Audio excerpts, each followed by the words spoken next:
नमस्कार मित्रांनो, आजच्या या व्हिडिओमध्ये आपण TRTI, बार्टी, आरटी, महाज्योती आणि सारथी या ज्या गव्हर्नमेंट स्कॉलरशिप स्कीम आहे तर त्यांच्यात आपल्याला फ्री जे आहे तर ते ट्रेनिंग दिले जाते। परंतु त्यासाठी पहिला आपल्याला जी CET आहे तर ती CET आपल्याला क्वालिफाय होणं गरजेचं आहे। तर ती CET क्वालिफाय होण्यासाठी आपण या ठिकाणी जे PYQ पेपर झालेले होते तर त्याचे पेपर आपण या ठिकाणी पाहणार आहे। तर व्हिडिओ नक्की शेवटपर्यंत बघा आणि चॅनलवर नवीन असेल तर चॅनलला सबस्क्राईब करा।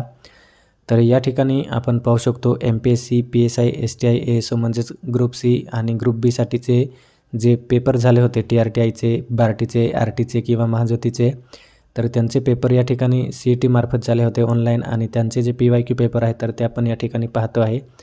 तर या ठिकाणी आपण पहिला जो आपल्याला प्रश्न दिलेला आहे तर तो आहे चालू घडामोडीवरती प्रश्न पहिला आहे। तर या ठिकाणी आपण पाहू शकतो ET government Maharashtra future tech summit 2025ची पहिली आवृत्ती महाराष्ट्रातील कोणत्या जिल्ह्यात आयोजित करण्यात आली होती। या ठिकाणी आपल्याला इंग्लिश आणि मराठी दोन्हीमध्ये जे प्रश्न आहे तर ते दिलेले आहे आणि त्याचे ऑप्शन आपल्याला या ठिकाणी 1, 2, 3, 4 असे दिलेले आहे। तर याचे आन्सर जे असणार आहे तर ते आहे मुंबई। त्यानंतर दुसरा प्रश्न आपण पाहू शकतो महाराष्ट्राचे नवीन इलेक्ट्रिक वाहन म्हणजेच EV धोरणानुसार 2030 पर्यंत EV दत्तक घेण्याचे लक्षित प्रमाण किती टक्के असणार आहे। तर याचे आन्सर असणार आहे करेक्ट आन्सर आहे 30%। त्यानंतर 30 सप्टेंबर 2025 मध्ये महाराष्ट्र मंत्रिमंडळाने दिलेली मंजुरी खालीलपैकी कोणत्या बाबीशी संबंधित आहे। तर या ठिकाणी आपल्याला ऑप्शन दिलेले आहे तर याचे करेक्ट आन्सर असणार आहे कमल दैनिक कार्यालयीन तास। तर ही जी PDF आहे तर ती जे विद्यार्थी आपल्या चॅनलवरती मेंबरशिप घेणार तर त्यांना ही जी क्वेश्चन पेपर आहे तर ते आपण PDF प्रोव्हाइड करणार आहे। तर नक्कीच हा जो व्हिडिओ आहे तर तो आपल्या मित्रांना शेअर करा। तर या ठिकाणी आपल्याला चौथा प्रश्न दिलेला आहे जानेवारी 2025 मध्ये स्वदेशी बनावटीच्या तिसऱ्या पिढीतील anti tank fire and forget guided missile म्हणजेच नाग MK2चे क्षेत्रीय मूल्यांकन कोणत्या ठिकाणी यशस्वीरित्या पार पडले। तर या ठिकाणी आपल्याला जे ऑप्शन आहे तर ते दिलेले आहे ओडिसा, राजस्थान। तर याचे करेक्ट आन्सर असणार आहे पोखरण, राजस्थान। त्यानंतर पाचवा प्रश्न दिलेला आहे आपल्याला ऑगस्ट 2025 पर्यंत प्रधानमंत्री सूर्यघर मोफत वीज योजनेअंतर्गत महाराष्ट्रातील खालीलपैकी कोणता जिल्हा रूफटॉप सोलर इन्स्टॉलमेंटमध्ये अव्वल कामगिरी करणारा ठरलेला आहे। तर याचे जे ऑप्शन आहे तर ते आहे पुणे, जळगाव, नागपूर आणि नाशिक। तर याचे करेक्ट आन्सर असणार आहे या ठिकाणी आपण पाहू शकतो नागपूर हे करेक्ट आन्सर असणार आहे। त्यानंतर सहावा प्रश्न आहे जुलै 2025 पर्यंत महाराष्ट्र राज्याचे सध्याचे माहिती आणि तंत्रज्ञान मंत्री कोण आहेत। तर ऑप्शन आपल्याला दिलेले आहे देवेंद्र फडणवीस, आशिष शेलार, एकनाथ शिंदे आणि आदित्य ठाकरे। तर याचे करेक्ट आन्सर असणार आहे आशिष शेलार। त्यानंतर सातवा प्रश्न दिलेला आहे चालू घडामोडीवरती आहे विम्बल्डन 2025 साठी घोषित केलेली एकूण बक्षिसांची रक्कम किती आहे ज्याने ग्रँड स्लॅमच्या इतिहासात एक नवीन विक्रम प्रस्थापित केला आहे। तर या ठिकाणी डॉलरमध्ये दिलेला आहे 48 दशलक्ष, त्यानंतर 53.5 दशलक्ष, 62 लाख दशलक्ष, त्यानंतर 73.5 दशलक्ष डॉलर एवढे दिलेले आहे। तर याचे करेक्ट आन्सर असणार आहे 53.5 दशलक्ष। त्यानंतर आठवा प्रश्न आपल्याला दिलेला आहे खालीलपैकी कोणत्या UN एजन्सीला आंतरराष्ट्रीय महिला शेतकरी वर्ष 2026 साठी उपक्रमांकांचे नेतृत्व करण्यासाठी नियुक्त केले आहे। तर याचे जे ऑप्शन आहे तर ते दिलेले आहे UNDP, FAO, UNEP आणि युनेस्को। तर याचे करेक्ट आन्सर असणार आहे FAO। त्यानंतर नववा प्रश्न आपल्याला दिलेला आहे एप्रिल 2025 मध्ये 11वी ब्रिक्स कामगार आणि रोजगार मंत्र्यांची बैठक म्हणजेच LEMM कोणत्या देशात आयोजित करण्यात आली होती। तर ऑप्शन दिलेले आहे आपल्याला भारत, चायना, ब्राझील आणि दक्षिण आफ्रिका। तर याचे करेक्ट आन्सर असणार आहे ब्राझील। त्यानंतर दहावा प्रश्न दिलेला आहे आपल्याला दहावा प्रश्न आपल्याला दिलेला आहे ऑगस्ट 2025 पर्यंत केरळचे वर्तमान राज्यपाल कोण आहेत। तर ऑप्शन दिलेला आहे आपल्याला आरिफ मोहम्मद खान, राजेंद्र विश्वनाथ आर्लेकर, धावरचंद गेहलोत आणि सत्यपाल मालिक। तर याचे करेक्ट आन्सर असणार आहे राजेंद्र विश्वनाथ आर्लेकर। त्यानंतर 11वा प्रश्न आपल्याला दिलेला आहे मुंबईतील दीनानाथ मंगेशकर नाट्यगृहात प्रदान करण्यात आलेला लता दीनानाथ मंगेशकर पुरस्कार 2025 खालीलपैकी कोणाला मिळालेला आहे। तर याचे ऑप्शन आपल्याला दिलेले आहे अमिताभ बच्चन, कुमार मंगलम बिर्ला, आशा भोसले आणि सोनाली कुलकर्णी। तर याचे करेक्ट आन्सर असणार आहे कुमार मंगलम बिर्ला। त्यानंतर आपल्याला 12वा प्रश्न आपल्याला दिलेला आहे UNCTAD च्या ट्रेड अँड डेव्हलपमेंट फोरसाइट्स 2025 अहवालानुसार 2025 साठी अंदाजित जागतिक GDP वाढीचा दर किती आहे। तर या ठिकाणी आपल्याला दिलेला आहे ऑप्शन 2%, 2.3%, 2.5% आणि 3%. तर याचे करेक्ट आन्सर असणार आहे 2.3%. त्यानंतर 13वा प्रश्न आपल्याला दिलेला आहे ISSF विश्वचषक 2025मध्ये भारताने पदक तालिकेत द्वितीय स्थान मिळवले, मात्र खालीलपैकी कोणत्या देशाने भारताच्या पुढे जाऊन अव्वल स्थान पटकावले? तर ऑप्शन दिलेला आहे रशिया, चायना, दक्षिण कोरिया आणि जर्मनी. करेक्ट आन्सर असणार आहे चायना किंवा चीन. त्यानंतर 14वा प्रश्न आपल्याला दिलेला आहे चांद्रयान-5 ज्याला लुनार पोलर एक्सप्लोरेशन मिशन म्हणजेच लुपेक्स असंही म्हणतात, हे इस्रो आणि अन्य कोणत्या अंतराळ संस्थेने केलेले संयुक्त सहकार्य आहे? तर ऑप्शन आपल्याला दिलेला आहे नासा, जाक्सा, इसा आणि रेस्कोस्मोस. तर याचे करेक्ट आन्सर असणार आहे जाक्सा. त्यानंतर 15वा प्रश्न दिलेला आहे मे 2025मध्ये अफगाणिस्तानमधील तालिबान सरकारने खालीलपैकी कोणता खेळ इस्लामिक कायद्यानुसार हराम ठरवून त्यावर बंदी घातली? तर या ठिकाणी ऑप्शन दिलेले आहे बॅकगमन, बुद्धिबळ, पोलो आणि कुस्ती. तर याचा जो करेक्ट आन्सर असणार आहे तर ते आहे बुद्धिबळ म्हणजे चेस. नंतर 16वा प्रश्न दिलेला आहे खालीलपैकी कोणत्या वर्षी चंद्रपूर जिल्हा मध्य प्रदेशातून बॉम्बे राज्यातील विलीन करण्यात आला? तर ऑप्शन दिलेले आहे 1956, 1962, 1964 आणि 1967. तर याचे करेक्ट आन्सर असणार आहे 1956. त्यानंतर 17वा प्रश्न दिलेला आहे देवगाव आणि अंजनगाव सुरजीच्या तहानंतर खालीलपैकी कोणी अमरावती शहराची पुनर्बांधणी केली?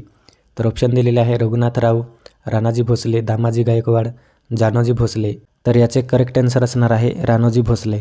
त्यानंतर 18वा प्रश्न दिलेला आहे खालीलपैकी कोणत्या वर्षी अमरावती येथे 13वी काँग्रेस परिषद झाली? तर ऑप्शन आपल्याला दिलेला आहे 1886, 1897, 1890, 1899. तर करेक्ट आन्सर असणार आहे या ठिकाणी आपले 1897. त्यानंतर 19वा प्रश्न आहे बऱ्हाणपूर खालीलपैकी कोणत्या नदीच्या काठावर वसलेले आहे? तर ऑप्शन आपल्याला दिलेले आहे तापी आहे, नर्मदा आहे, गोदावरी आणि कृष्णा. तर याचे करेक्ट आन्सर असणार आहे तापी. त्यानंतर 20वा प्रश्न दिलेला आहे आपल्याला खालीलपैकी कोणत्या वर्षी खानदेश हा प्रदेश पूर्व आणि पश्चिम खानदेशात विभागला गेला?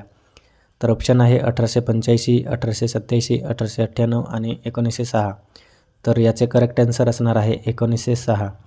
त्यानंतर आपला 21वा प्रश्न दिलेला आहे ईस्ट इंडिया कंपनीने त्यांची राजधानी सुरतहून मुंबईला केव्हा हलवली? तर याचे ऑप्शन आपल्याला दिलेले आहे 1668, 1672, 1687 आणि 1700. तर याचे करेक्ट आन्सर असणार आहे 1687. त्यानंतर 22वा प्रश्न आपल्याला दिलेला आहे महात्मा गांधींनी मुंबईतील खालीलपैकी कोणत्या मैदानातून भारत छोडो आंदोलनाची सुरुवात केली? तर ऑप्शन आहे शिवाजी पार्क, ऑगस्ट क्रांती मैदान, त्यानंतर आझाद मैदान आहे आणि ओव्हल मैदान. तर याचे करेक्ट आन्सर असणार आहे ऑगस्ट क्रांती मैदान, गवालिया टँक. त्यानंतर 23वा प्रश्न आहे 1942मधील गो बॅक मूव्हमेंट खालीलपैकी कशाशी संबंधित होती? तर ऑप्शन आहे सविनय कायदेभंग चळवळ, भारत छोडो आंदोलन, असहकार चळवळ आणि खिलाफत चळवळ. तर याचे करेक्ट आन्सर असणार आहे भारत छोडो आंदोलन. त्यानंतर 24वा प्रश्न आहे 1930च्या सत्याग्रह आंदोलनात पालघरमधील खालीलपैकी कोणत्या भागाने परदेशी मालावर पूर्णपणे बंदी घालून तो नष्ट केला? तर ऑप्शन आहे वसई, जव्हार, सातपाटी आणि शिरगाव. तर याचे करेक्ट आन्सर असणार आहे सातपाटी. त्यानंतर 25वा प्रश्न आपल्याला दिलेला आहे छत्रपती शिवाजी महाराजांनी सातारा जिल्ह्याच्या पश्चिम भागात किती किल्ले बांधले? तर या ठिकाणी ऑप्शन आहे सुमारे 10, सुमारे 15, सुमारे 20, सुमारे 25. तर याचे करेक्ट आन्सर असणार आहे सुमारे 25. त्यानंतर 26वा प्रश्न दिलेला आहे महाराष्ट्रातील खालीलपैकी कोणते शहर लोकमान्य टिळकांचे जन्मस्थान म्हणून ओळखले जाते? तर ऑप्शन आहे रत्नागिरी, त्यानंतर पुणे, मुंबई आणि नागपूर. तर लोकमान्य टिळकांचे जन्मगाव आहे तर ते आहे करेक्ट आन्सर आहे रत्नागिरी. 27वा प्रश्न या ठिकाणी दिलेला आहे सेल्युकस निकेटरने खालीलपैकी कोणाला चंद्रगुप्त मौर्याच्या दरबारात राजदूत म्हणून पाठवले होते? ऑप्शन आहे मार्को पोलो, मॅगस्थेनिस, निकोलो कोंटी आणि इनबू बतुता. तर याचे करेक्ट आन्सर असणार आहे मॅगस्थेनिस. त्यानंतर 28वा प्रश्न दिलेला आहे खालीलपैकी कोणत्या तारखेला मंगल पांडेला बराकपूरमध्ये आपल्या अधिकाऱ्यावर हल्ला केल्याबद्दल फाशी देण्यात आली? तर ऑप्शन आहे 29 मार्च 1857, 8 एप्रिल 1857, 29 एप्रिल 1857 आणि 8 मार्च 1857. तर याचे करेक्ट आन्सर असणार आहे 8 एप्रिल 1857. त्यानंतर 29वा प्रश्न दिलेला आहे महाबलीपुरमची प्रसिद्ध खडकात कोरलेली मंदिरे खालीलपैकी कोणत्या राजवंशाच्या काळात बांधली गेली? तर ऑप्शन आहे चोळ आहे, पल्लव आहे, राष्ट्रकूट आहे आणि गुप्त आहे. तर याचे करेक्ट आन्सर असणार आहे पल्लव. त्यानंतर 6वा प्रश्न दिलेला आहे, भारतीय उपखंडावर 17 वेळा आक्रमण करणारा गझनीचा मोहम्मद खालीलपैकी कोणत्या देशाचा शासक होता? तर ऑप्शन आहे तुर्की, अफगाणिस्तान, इराण आणि उझबेकिस्तान. तर करेक्ट आन्सर असणार आहे अफगाणिस्तान. त्यानंतर 31वा प्रश्न दिलेला आहे, खालीलपैकी कोणते भारतीय राज्य नेपाळ, भूतान आणि चीन या 3 देशांची सीमा सामायिक करते? तर ऑप्शन आहे सिक्कीम आहे, नागालँड आहे, मणिपूर आहे आणि हिमाचल प्रदेश. तर करेक्ट आन्सर असणार आहे आपले सिक्कीम.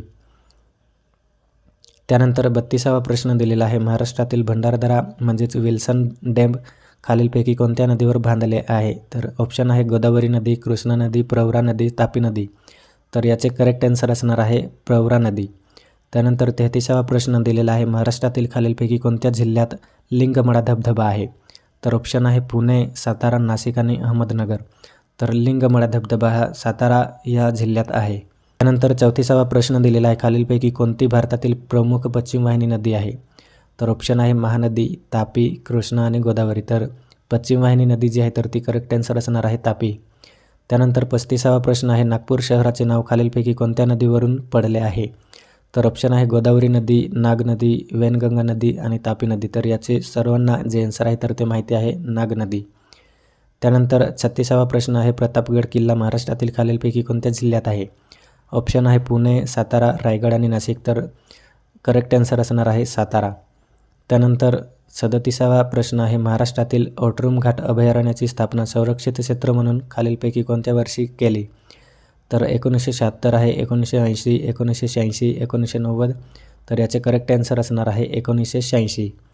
त्यानंतर 38वा प्रश्न आहे, प्रसिद्ध त्र्यंबकेश्वर मंदिर महाराष्ट्रातील खालीलपैकी कोणत्या जिल्ह्यात आहे? ऑप्शन आहे पुणे, नाशिक, सातारा, औरंगाबाद. तर याचे करेक्ट आन्सर असणार आहे नाशिक. त्यानंतर 39वा प्रश्न आहे, प्रसिद्ध अलिबाग बीच महाराष्ट्रातील खालीलपैकी कोणत्या जिल्ह्यात आहे? ऑप्शन दिलेले आहे सिंधुदुर्ग, रत्नागिरी, रायगड आणि ठाणे. तर याचे करेक्ट आन्सर असणार आहे रायगड जिल्हा. 40वा प्रश्न दिलेला आहे, खालीलपैकी कोणत्या वर्षी छत्रपती शिवाजी महाराजांचे वडील श्री शहाजी भोसले यांनी आपली पत्नी जिजाबाई आणि मुलासाठी लाल महाल स्थापन केले? तर ऑप्शन आपल्याला दिलेले आहे 1625, 1630, 1635 आणि 1640. तर जे करेक्ट आन्सर असणार आहे तर ते आहे 1630. त्यानंतर 41वा प्रश्न दिलेला आहे, खालीलपैकी कोण भारतीय संविधानाचा अंतिम व्याख्याकार आहे? तर ऑप्शन आहे राष्ट्रपती, पंतप्रधान, संसद आणि सर्वोच्च न्यायालय. तर याचे करेक्ट आन्सर असणार आहे सर्वोच्च न्यायालय. त्यानंतर 42वा प्रश्न दिलेला आहे, खालीलपैकी कोण भारताचे पहिले कायदामंत्री होते?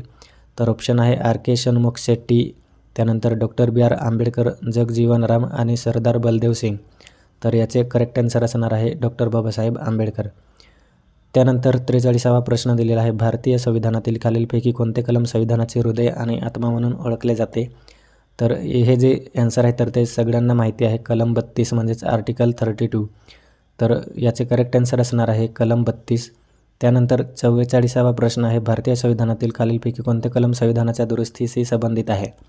तर हे सुद्धा जे आर्टिकल आहे तर ते सर्वांना माहिती आहे, कलम 368. त्यानंतर 45वा प्रश्न आहे, अटक केलेल्या व्यक्तीला न्यायालयासमोर हजर करण्याचे निर्देश खालीलपैकी कोणता न्यायालयीन आदेश रिट देतो? तर याचे जे करेक्ट आन्सर आहे तर ते आहे हॅबियस कॉर्पस.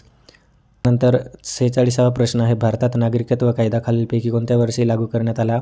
ऑप्शन आहे 1950, 1947, 1955 आणि 1948. तर याचे करेक्ट आन्सर असणार आहे 1955.